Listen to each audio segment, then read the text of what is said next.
La rotación se da en todos los niveles, desde el movimiento de los electrones en los átomos hasta los movimientos de galaxias enteras.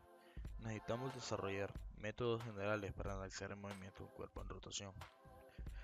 Un cuerpo rígido es un modelo idealizado donde supondremos que el cuerpo que estamos analizando tiene forma y tamaño perfectamente definidos e inmutables.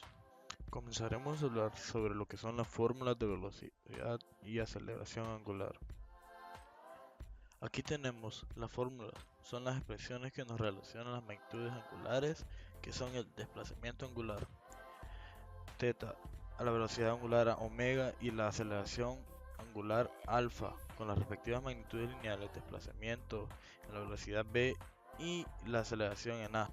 Si tenemos un cuerpo o una partícula que se mueve a lo largo de esta línea, que forma parte de la circunferencia de una distancia en s, el ángulo que se ha desplazado lo calculamos con esta fórmula, dividiendo el desplazamiento por el radio, y así con el resto de magnitudes. Eso nos dará el ángulo en radianes, la velocidad angular nos la darán en radianes por segundo y la aceleración nos la darán en radianes por segundos al cuadrado, que son las unidades del sistema internacional para estas magnitudes.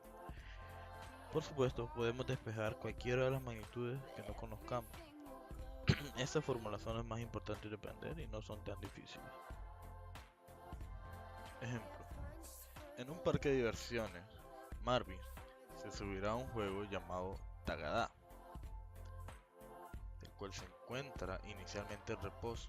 Al subirse, se sienta en un lugar del juego. Cuando el juego comienza a mover su posición, cambia. Una forma de mostrar esta posición es conociendo el radio de la trayectoria circular que describe y el ángulo θ medido respecto al eje x. Dado que cambia la posición angular, se puede definir la velocidad angular de la siguiente manera. Y si cambia la velocidad angular, se define la aceleración angular de esta manera. Supondremos que el Tagada gira con la aceleración angular constante, por lo cual y comparando con el movimiento rectilíneo uniforme acelerado, se obtienen las siguientes ecuaciones para el movimiento circular uniformemente acelerado. Posición angular, velocidad angular, y además también se pueden contar con las relaciones que conecten las variables de traslación con los angulares de rotación en efecto, donde a sub t se le conoce como la aceleración tangencial. Por tanto, la magnitud de la aceleración que se experimenta en la partícula es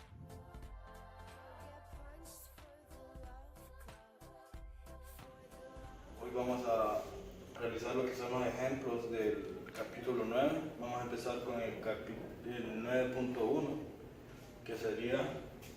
El ejercicio dice: ¿qué ángulo en radianes es obtenido por un arco de 1.5 metros en la circunferencia de un círculo cuyo radio mide 2.5 metros?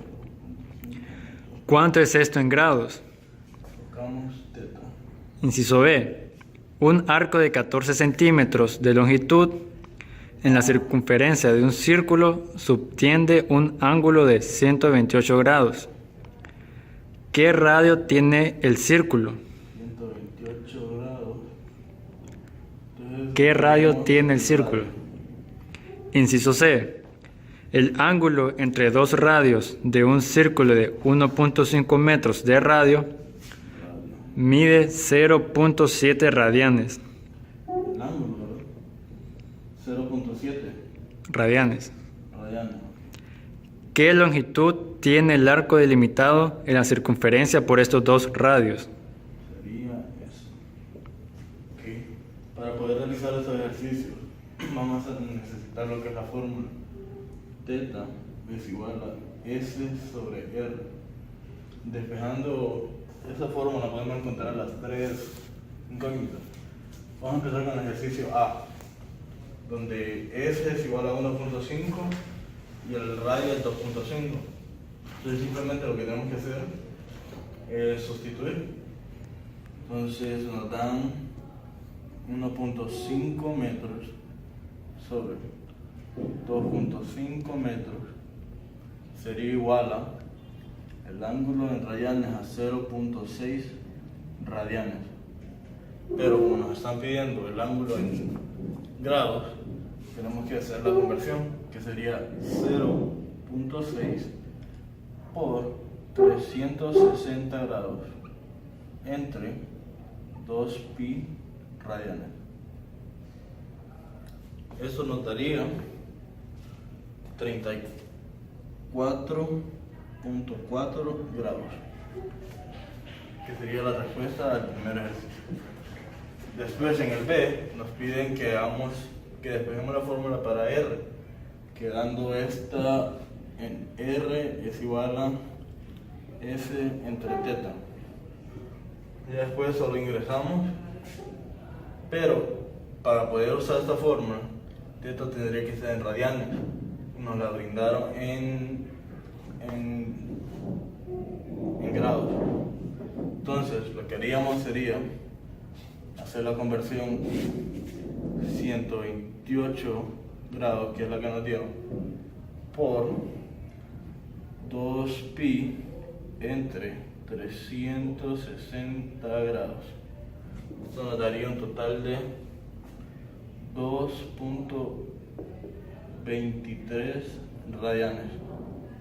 Ok, entonces ya podemos trabajar con la fórmula, dando así R es igual a S, que sería igual a 14 a, tendríamos que convertirla también a metros, sería igual a 0.14 entre 2.23, 0.23 radianes, dándonos como el resultado 0.06 metros. ¿Okay? De ahí, para el inciso C, que nos piden que encontremos S cuando nos dan un radio de 1.5 metros y un ángulo de 0.7 radianes. Es simplemente eso es igual que las demás, solo tenemos que despejar para que S nos dé igual a radianes por el ángulo. De ahí solo sustituimos.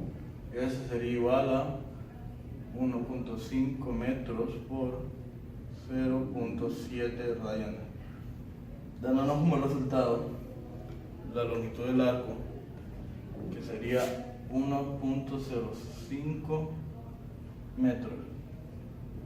Continuando con los ejercicios, ahora veremos un ejemplo acerca de cómo calcular la velocidad y aceleración angular. Empezamos. Un disco uniforme con radio de 0.400 metros y masa de 30 kilogramos gira en un plano horizontal alrededor de un eje vertical sin fricción que pasa por el centro del disco. El ángulo que gira el disco varía con el tiempo de acuerdo con teta del tiempo. Es igual a 1.10 radianes por t más 8.60 radianes sobre segundos al cuadrado por t al cuadrado. ¿Cuál es la aceleración lineal resultante de un punto sobre el borde del disco en el instante que éste ha girado 0.100 revoluciones? Entonces, para encontrar la aceleración lineal, nosotros tenemos que encontrar primero W, porque luego, derivando la misma W, nosotros vamos a encontrar la aceleración lineal. ¿Y cómo encontramos W? La fórmula es que W es la derivada de teta con respecto al tiempo. Entonces derivamos esta función. W va a ser igual a 1.1 radianes sobre segundo más 2 veces 8.6 radianes sobre segundo y copiamos la t. Esto nos queda 1.1 radianes por segundo más 17.2 radianes sobre segundo. Esta es nuestra W. Entonces, finalmente, para encontrar la aceleración angular, vamos a derivar W.